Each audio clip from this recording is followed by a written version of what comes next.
Learning how to hear again with a cochlear implant. When you first get a cochlear implant, nothing sounds normal because it isn't giving your brain real sound. It's giving it electrical chords, and the brain has to learn how to decode that into meaning by rewiring itself in a process called neuroplasticity. Every time you see something and you hear it, your brain goes, that signal is that sound. You repeat it enough and it forms a new pathway. But it uses other senses, not just eyesight, and it uses context and even memories to anchor sound to meaning. This is what my sister's voice sounded like, which came out to me every single day to help me practice.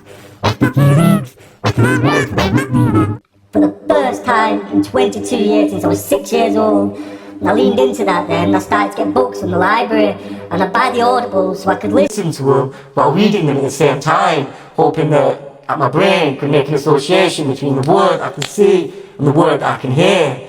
Neurons that fire together, wire together.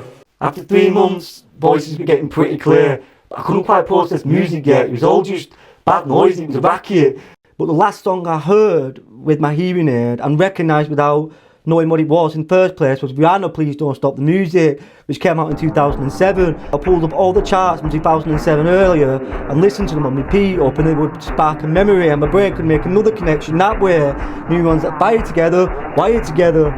And it worked. I went into my second to last audiology appointment telling them about my success with music, and they could hardly believe me. That ended up being my last audiology appointment. But learning how to hear again wasn't the hardest part. Learning how to trust that sound was. I spent the previous 22 years in a constant state of anxiety, hearing anxiety. I had a deep distrust of sound.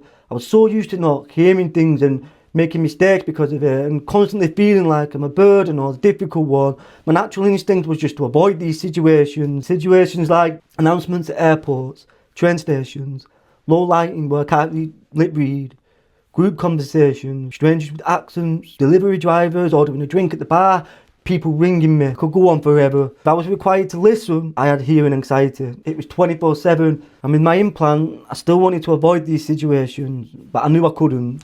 It was challenging. I did put up with it for a while, and that ended up being where I made the most progress, not just with my hearing, but with my confidence too.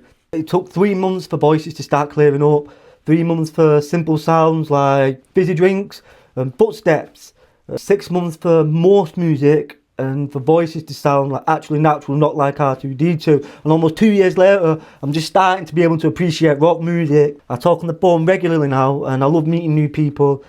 Still making progress, but listening is a lot easier now. My brain doesn't have to guess as much, and the world of sound makes a lot more sense to me. What is it with birds singing though? It's 6 o'clock in the morning, mate. Calm down.